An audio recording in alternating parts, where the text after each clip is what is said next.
Next up, we have Dr. Arvind Ravikumar, the co-director of EMDL. And I guess if I was going to say just a few words, I know you can get me back too, don't worry. I would say that it's been, if I was going to sum up working with Arvind over the last year or so, as a research collaborator, I would say there's been nothing more delightful, maybe in my whole career, than getting to see how your brain works and just enjoy collaborating and doing research together. So without droning on and on and on, I'll say random things while you pin in and then leave it to you. He'll be monitoring the Slido, so all of your questions will be filtered through what he wants to answer.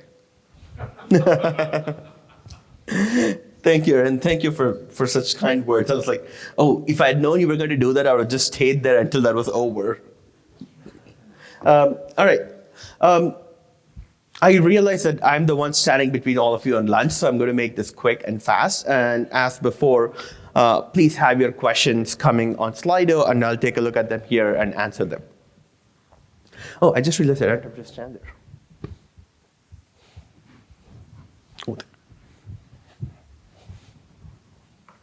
All right, so we just heard from a great panel of regulators thinking about what they have been working on in addressing this key problem of methane emissions from the oil and gas sector. And there's been a lot of discussion on how academics can work with regulators to develop some of the technical models and tools and analysis that can help them do their job in terms of regulating the oil and gas methane emissions.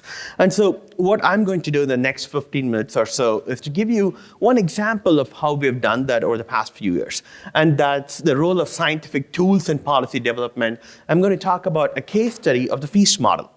As many of you in this room might know, FEAST stands for the Fugitive Emissions Abatement Simulation Toolkit, and it's recently been used in a number of different applications to think about the deployment of new technologies such as aerial systems, drones, continuous monitoring systems, and satellites in the context of regulatory leak detection and repair programs.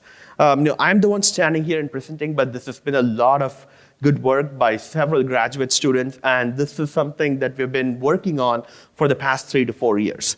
And I'm going to give you a very, very short snippet of the kind of things we can do with these tools and how it can help regulators both in the United States and elsewhere. And over the course of the poster session and other talks, you'll hear more about the details of what these models are, how can it be useful to you, and how it is currently being used in the context of policies. All right, so new technologies, as many of you know, are rapidly improving in their capabilities, promising cost-effective approaches to leak detection. I mean, over the past number of years, many operators who have deployed and tried out many of these technologies at their own facilities have been talking about how these technologies are actually better than some of the conventional approaches like optical gas imaging cameras, where you have a handheld camera and you walk around your facilities to look for methane leaks. So the images that you see on this slide are some of the campaigns that many of the people in this room have done. Matt Johnson is sitting here in the audience. Our groups have done several of these studies. Dr. Dave Allen is here. Dr. Dan Zimmerle is here. All of them have done measurement campaigns around the country. And what we learned from them are a couple of really important things that are going to help regulators in allowing these technologies to be deployed as part of regulatory programs. One of them is that we learn about the performance characteristics of these technologies. Do they work? Do they detect emissions accurately? Do they quantify emissions accurately? And number two, when we work with operators, we learn about sort of practical challenges to deployment. There might be cases where your technology might work great in the lab, but then when you put it on an oil and gas site, its performance might change. And so with these kinds of field studies, we learn about what are the practical challenges to deploying different technologies. And it's not just dependent on technology performance as well. It depends on the operator. There might be some operators who are less reluctant to allow drones to be flying around their facilities, while other operators might have protocols for flying drones around their facilities. So what technologies do you use and where and how effective is it is something we have learned over the past few years. And so if you look at what these technologies are capable of, you saw a version of this figure earlier today, but the idea is that different technologies measure methane emissions across a range of spatial and temporal scales. So on this figure, on the x-axis, you have spatial scales. On the left corner, you have components and equipment. On the right corner, you have basins and global scale measurements. And on the y-axis, you have temporal scales, technologies that can measure continuously, technologies that measure based on your survey frequency that can range from a few minutes all the way to multi-decadal surveys, where satellites once in orbit can collect data for several years to a decade. What you can see here are sort of different classes of technologies in the figure: satellites, aircraft, drones, continuous monitoring systems, towers, and handheld systems in this different space of spatial and temporal scales. So for example, if you look at satellite data, they collect data over longer periods of time, and they collect data at the regional, basin, and global scales, which means they can be really useful for understanding trends over long time frames. In fact, I keep showing this graph for the past 3 or 4 years, and I'm having to change them every time I put this up because technologies are improving really faster. For example, the performance of these satellites are creeping towards the left. Every single day, we look at the performance of new systems, and now we are starting to see satellites being launched that can do site-level emissions detection and quantification. And so this is a live graph. This thing will improve and change as technologies develop. But the key thing is different applications require different technologies. Accurate emissions quantification is something that you would need a separate technology for, versus if you want to do just leak detection, you don't care how effective the quantification is, you just want to know if there's a leak or not. There are other questions. For example, effectiveness of these technologies depend on operational and geographic conditions. For example, I think we saw earlier today, if you look at large emitters, large methane emitters in different basins, we have seen studies that show large emitters in the Permian Basin in West Texas. But if you do a similar study in the Marcellus or in the Barnett, you don't see as many large emitters. You don't see as many emitters that are, say, over 100 kilograms per hour. So in that context, there are some technologies that will work in some places, but it might not work in other places. Similarly, you have things like snow cover and seasonal equipment that emit methane that you need to have when you get very cold in the winter, and that poses challenges for technologies. And so you have to think about what are the characteristics of your operations and which technology best match those characteristics. And so what has happened is that as we have learned more about technologies and their limitations, there's been a move towards developing multi-scale monitoring programs. For example, you don't just stop with an aerial survey. So the aerial survey gives you data, and then you send someone out with a handheld camera to find out exactly what was leaking and go and fix it. And so multi-scale measurements have become an important tool to give us information about different parts of our facilities and our methane emissions. And so here's sort of a cartoon example of different levels of measurements, right? So at sort of the ground level, you have continuous monitoring systems that can provide continuous monitoring to flag emission events and potentially direct follow-up action. One step above that, maybe 20 to 30 feet off the ground, are drone systems that can tell you individual equipment and what their emissions are. And then aerial systems that can fly anywhere between 500 and 50,000 feet. Technologies that provide you with fast repeat measurement surveys to quantify site emissions over a fairly large area. So you can get hundreds of sites within just a few days. And then, of course, on top of all of that, we have satellites that will help us with long-term monitoring of asset portfolio. So the question for all of us is thinking about what combination of these technologies are going to get us to emissions reductions targets that we have. And if you look at this from the perspective of a regulator, the question is, well, until recently, I had quarterly OGI surveys that everybody has to do. If I'm going to make that optional and allow operators and others to be using new technologies like satellites, airplanes, or drones, how do I know that they're going to achieve the same emissions reductions as my conventional programs with OGI cameras? And that's really the central question of thinking about, at what point do you allow new technologies? Well, at the point where you can demonstrate that the emissions reductions you get with using these new technologies are equivalent to what you would have gotten with some of the older technologies. So here's sort of the question that we want to talk about, right? You have things like quarterly OJ surveys, which is the conventional regulatory tool, leak detection and repair programs. But now you have continuous monitoring systems, or you can have satellites that can give you bi-weekly data on what the emissions are. The question is, at the end of the day for a regulator, will each of these three different approaches, for example, result in the same emissions reductions? And that's the question models are developed to understand. And I want to be very clear here because this is a very different question than asking, does the technology work? And that's really important in the context of developing these leak detection and repair regulations. So here's the two types of questions we want to be asking. So if all you want to know is, does this technology work? We have a number of ways to answer that question. We have controlled release tests at places like METEC. We can do field surveys at various oil and gas facilities. But the idea is to answer the question, can a new technology X on platform Y detect methane emissions? But when you put these new technologies in the context of policies and regulations, the question you're asking is slightly different. You're not just asking whether a technology works, but you're asking whether a technology works in a particular context to achieve a particular target. And so in this context, the question is going to be, can a leak detection and repair program with technology X, policy platform Y, surveying so many times per year in basin B, under these weather conditions and repair rules, reduce emissions by 50%. And so the question you're trying to ask in the context of policy is different. You not only want to know that the technology works, you want to know that the technology works in this specific context, in this basin, by surveying so many times a year, and achieving an emissions reductions of whatever the target is. And so to be able to answer the second question is where we develop models like FEAST. And so what does FEAST do? It simply models the evolution of methane emissions at oil and gas facilities, and it models the deployment of several technologies.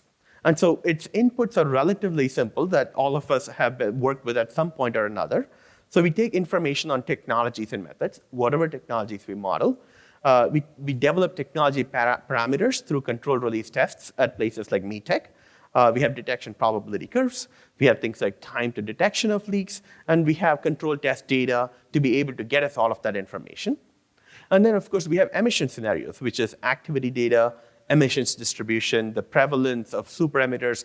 All of this we'll be talking about a lot more over the rest of this conference. But this is all information we get from many of the field campaigns that are being currently conducted. And one of the things we're learning is that different basins are very different. In fact, different operators in the same basin can have very different emissions profile. And so a technology that works for one operator might not necessarily work for someone else. And then we put in information on LDA programs, which are things like survey frequency, repair timelines, and technology options. And so what you get out of the FEAST model is thinking about technology equivalence, which I just talked about. You get information on costs and benefits of different LDA program options. And we learn about long-term emissions reductions. So if you have an LDA program for 7 years, what does your 2030 emissions look like? And that's something we can develop from these models. Right now, the FEAST covers the entire oil and gas supply chain from production facilities, midstream facilities, and pipelines. We first developed FEAST around 2018, where the FEAST model was used on facilities. So you can do production well pads, you can do compressor stations, you can use liquefaction terminals, but large facilities. Right now, you'll hear more about this from one of my graduate students later. We have developed a pipeline version. There's been a lot of requests to us from the community on whether can we use FEAST to model LDA programs and pipelines. I know PHMSA is gearing up. They have proposed regulations to address methane emissions from pipelines. So recently, we have developed a FEAST pipeline model where you can evaluate these LDA programs for gathering, transmission, and distribution pipelines. And so what this model helped us is think about what will happen if we use new technologies in the context of regulatory programs. And that's what happened recently with the EPA's proposed supplemental methane rule. So the EPA took the FEAST model that was public and ran simulations of different scenarios and came up with a proposal on how operators could use new technologies in the context of leak detection and repair programs. So what you're seeing here is directly pulled out of the proposed regulation. It's called the matrix approach. It tells operators, if you're using a technology with a given detection threshold, you have to pair that with a certain survey frequency. And that table was developed by modeling leak detection and repair programs in the Feast version that's publicly available. And there are a lot of things you can learn about technologies by using these models. I'm going to give you one example of what that means in the context of facilities, in the context of pipelines, and how do we all put that together. So here's, I guess, my first slide with data and results. So what you're seeing here is sort of, on the x-axis is survey frequency, how many times you survey a year. On the y-axis, you have emissions reductions. The 4 dotted lines you're seeing are 4 different technologies with very different detection thresholds. The one at the top in the gray line is 2 kilograms per day, which is a very small detection threshold. And one on the bottom in purple is a technology with a detection threshold of 2,500 kilograms per day. That's close to 100 kilograms an hour. That's what the best satellites can currently do.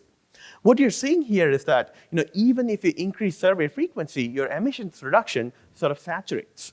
And the point is, if you're working in a gas field that does not have a lot of large emitters, that does not have 100 kilograms per day emissions on a regular basis, it doesn't matter how often you survey with the technology. If you cannot see below 100 kilograms per hour, then you're not going to get a lot of detection and therefore mitigation. And this graph will change depending on which basin you're working in and whether your operations are different. And so what we learned from models like this is that, as you increase your survey frequency, you improve your emissions reductions only if your detection threshold is sufficiently low. What is sufficient? That's a very subjective question. It's going to depend on basin, it's going to depend on operational characteristics, and it's going to depend on how you use the technologies that we're modeling. All right. Another example of how we engage with sort of regulatory agencies is we provide comments. We provide a lot of comments that include sort of direct feedback on specific regulations, but also on research papers that model additional information. So for example, when EPA modeled using Feast some of the emissions for their matrix approach, they had a certain distribution of emissions data that were available publicly, and that's what they used. We were able to get a hold of another data set from different basins around the country, and we used this new distributions, new emissions distributions, to do the exact same modeling that the EPA did to compare whether the results would be any different if we had a different set of emissions distribution. So I'm going to show you one result from that. And I'm going to walk you through what this graph means. So everything on the left of the dotted line is what the EPA did. Everything on the right of the dotted line is what we did in the past 3 months or so. So one of the key questions in the EPA supplemental rule was, if you use technologies with different detection thresholds, in this example, we are modeling a technology that has a detection threshold of 30 kilograms per hour. At what point will you get emissions reductions that are equivalent to quarterly OGI? That's 4 times OGI.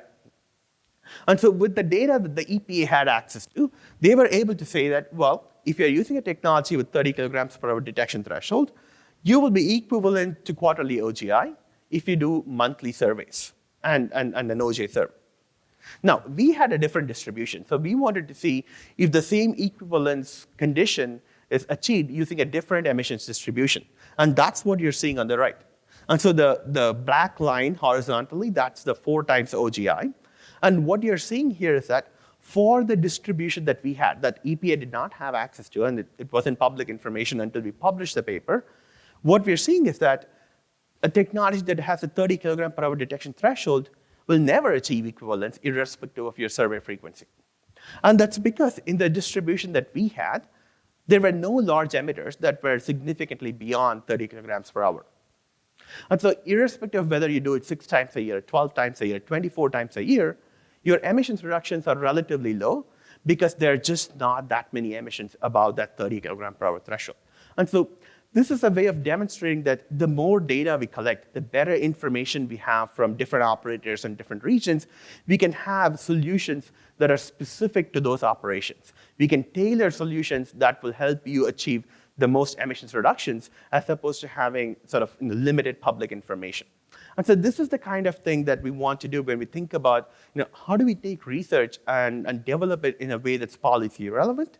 This is how you do it. You take information that's coming new from research campaigns, from studies that others are doing, from publicly available satellite data, to think about how that new information changes how we think about leak detection and repair programs. And the last example I want to give is about pipelines. So PHMSA has recently proposed regulations to address methane emissions from the entire pipeline sector. And we developed a FEAST version just for pipelines to talk about what the emissions reductions are going to be. And so the regulations themselves has a number of different scenarios. One of them includes, the baseline is you do your pipeline leak detection repair programs once every 5 years. There are new categories of leaks. For example, it says, well, you do it once every 5 years almost everywhere, but in business districts in cities, you do it once every 3 years. So higher frequencies in places where the population density is higher. And then there are other scenarios, once every 3 years, and annual surveys. So one of the things our FEAST pipeline model said is that your categorization of business district and non-business districts are less important than the survey frequency itself. And so having a higher survey frequency is more critical in terms of emissions reductions than changes to leak rate definition or preferential mitigation business districts. Again, very new research, things that came out of our lab maybe about 2-3 months ago. You'll hear more about it from students later during the poster session. So these are the examples of how we try to look at what the regulators are thinking about, what are the challenges they are facing from a technical perspective, and try to develop models that answer some of those questions. And what we want to do is, and as I said earlier today, this is about engagement as a community. This is not something we develop and put it out there and that's it.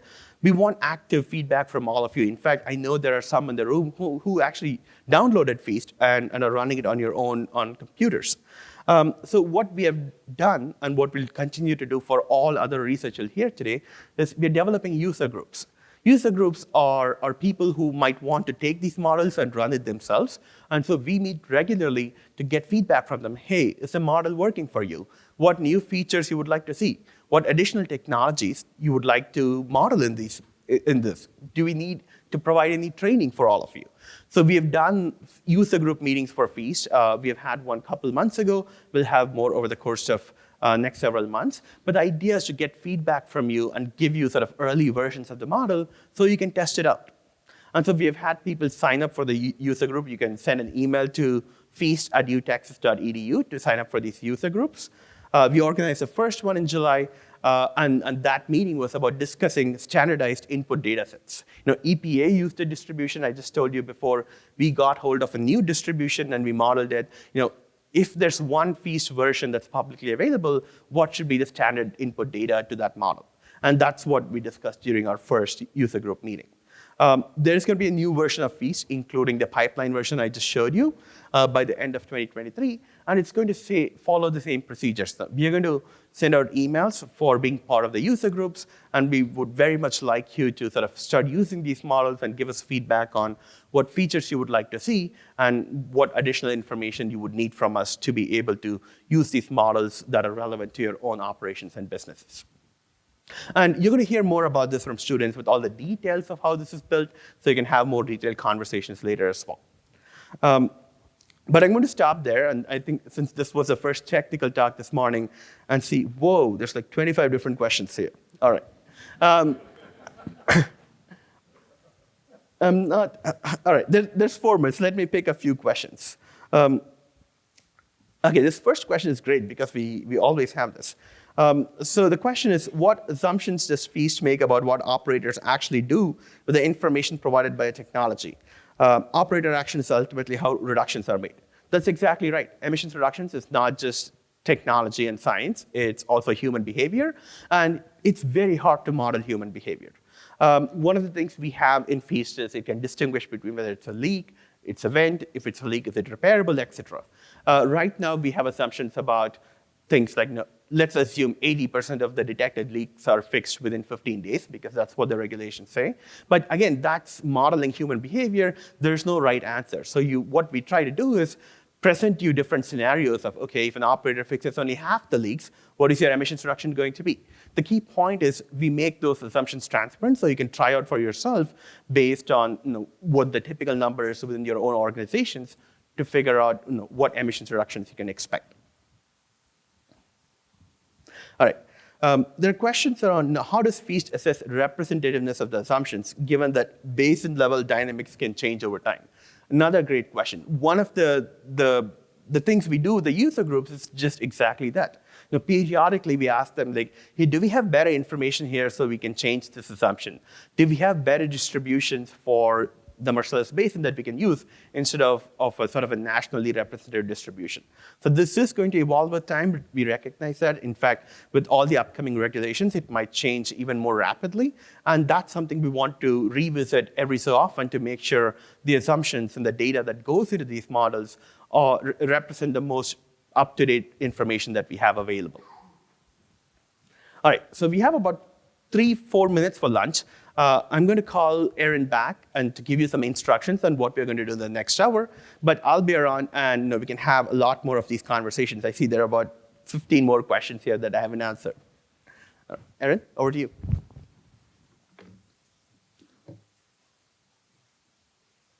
Thanks so much. Can you please join me in giving Arvind a hand? What a great presentation.